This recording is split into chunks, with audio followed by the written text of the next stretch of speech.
Hello दोस्तों, अस्सलाम वालेकुम। दोस्तों, मैं आज आप लोग को एक बहुत अच्छी कहानी सुनाने जा रहा हूँ। बहुत बेहतरीन कहानी है जिससे आपका ईमान ताज़ा हो जाएगा। तो चलो कहानी की तरफ चलते हैं और शुरुआत करते हैं। दोस्तों, बहुत समय पहले की बात है। एक गांव में 3 किसान रहा करते थे। तीनों किसान बहुत गरीब थे, बहुत गरीब थे कि किसी तरह अपना मेहनत मजदूरी करके अपने परिवार का गुजर बसर कर रहे थे। फिर एक दिन तीनों किसान ने सोचा क्यों ना हम अल्लाह ताला से दुआ करते हैं कि या अल्लाह ताला हमको भी कुछ माल व दौलत अता कीजिए। फिर एक दिन क्या हुआ, तीनों ने मिलकर अल्लाह ताला से दुआ किया कि अल्लाह ताला हमको भी कुछ माल या दौलत अता कीजिए ताकि हमारी गरीबी दूर हो जाए। फिर अल्लाह ताला ने उन तीनों की दुआ तुरंत कबूल कर ली और धीरे धीरे एक दिन एक किसान के मन में आया क्यों ना हम एक बकरी खरीद लाते हैं, और किसी तरह पैसा इकट्ठे करके थोड़ा बहुत और एक बकरी खरीद लाया। फिर दूसरा वाला किसान के मन में आया कि हम एक भेड़ खरीद लेते हैं। फिर वो भी किसी तरह पैसा इकट्ठा करके एक भेड़ खरीद लाया। फिर तीसरे किसान के मन में ये आया कि मैं एक गाय खरीद लाता हूँ जिससे बच्चों को दूध मिलता रहेगा और कुछ बिकता रहेगा। इससे थोड़ा बहुत क्या होगा कि हमारा थोड़ा बहुत पैसा आता रहेगा। फिर ऐसा करके तीनों के पास कुछ ना कुछ, एक एक के पास बकरी हो गया, एक के पास भेड़ी हो गया और तीसरे वाले के पास गाय हो गया।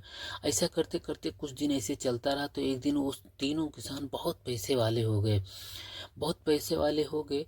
उसके बाद में बहुत ज़िंदगी खुशहाल हो गई और तीनों बहुत खुशहाल रहने लगे। फिर अल्लाह ताला ने अपने फरिश्तों से कहा कि जाओ उन तीनों किसान का इम्तिहान लो। तो अल्लाह ताला ने एक फरिश्ते को भेजा। वो फरिश्ता एकदम फ़कीर का भेष बना के वो पहले वाले किसान के पास गया जिसके पास गाय थी। तो गाय वाले किसान के पास जाता है और बोलता है, सेठ जी हमें कुछ खाने को दे दीजिए, मैं 3 दिन से भूखा हूँ, कुछ खाया नहीं हूँ।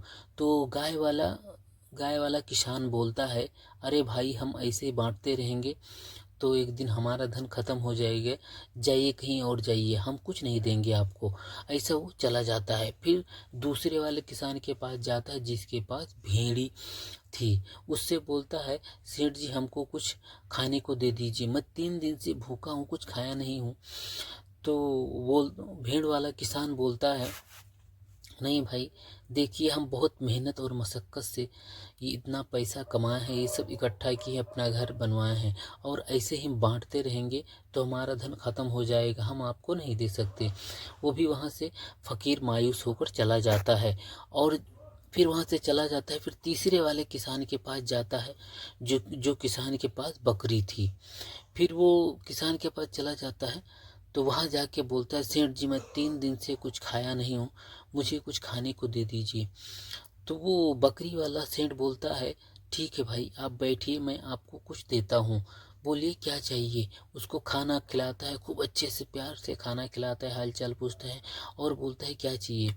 तो वो क्या नाम फ़कीर बोलता है कि नहीं भाई, हमको चलिए खाना हम खा ले, हम बहुत गरीब हैं, बहुत गरीब हैं, हमको कुछ और पैसे की ज़रूरत है। तो वो फ़कीर बोलता है, वो किसान बोलता है जिसके पास बकरी थी, वो बोलता है, देखिए इतनी सारी बकरी हैं, इसमें से जितना मर्जी चाहे उतना ले लो, अल्लाह ताला का शुक्र है, अल्लाह ताला ने हमको भी दिया है, आप भी इसमें लेके जाओ और अपना ज़िंदगी गुजर बसर करो। और वो बहुत सारी बकरियां लेता है और वहाँ से चला जाता है। फिर अल्लाह ताला के पास जाता है, बोलता है, देखिए अल्लाह ताला को तो पूरी बात बताते हैं, वैसे तो अल्लाह ताला को तो हर चीज़ मालूम रहता है। तो ऐसा होता है। तो तीनों के पास जाता है तो उनको अल्लाह ताला बोलता है, देखिए तीनों के पास घमंड ज़्यादा हो गया था, तो चलो। तो धीरे धीरे उसमें अल्लाह ताला जो बकरी वाला, वो जो भेड़ वाला सेंट रहता है, उसको धीरे धीरे उससे बरकत छीन लेते हैं, और जो गाय वाला सेंट रहता है उससे भी धीरे धीरे अपना बरकत छीन लेते हैं। धीरे धीरे दोनों किसान धीरे धीरे गरीबी की रास्ता पर चलने लगते हैं। धीरे धीरे उनकी बकरियां कम होने लगती है, धीरे धीरे उनकी गायें, बहुत सारी गायें थी लेकिन गायें कम होने लगती हैं, और जो बकरी वाला सेठ रहता है उसको बहुत और ज़्यादा बरकत दे देते हैं। तो दोस्तों, अल्लाह ताला धीरे धीरे उन लोगों को वही रास्ते पे आ जाते हैं, गरीबी रास्ते पे, और अल्लाह ताला उनसे बरकत छीन लेता है। तो यही कहते हैं ना कि कभी अपने ज़िंदगी में घमंड नहीं करना चाहिए। घमंड से अपने घमंड से पूरा ख़त्म हो जाता है, ज़िंदगी ख़त्म हो जाती है, धन ख़त्म हो जाते हैं और अल्लाह ताला हमसे नाराज़ हो जाता है। तो दोस्तों आज की कहानी में हमको ये समझ में आया कि हमको घमंड नहीं करना चाहिए ज़िंदगी में कभी भी। तो चलिए ये कहानी यहीं पे समाप्त करता हूँ और अच्छी कहानी सुनने के लिए हमारे चैनल को सब्सक्राइब करें, लाइक करें, शेयर करें। तो चलिए खुदा हाफिज़।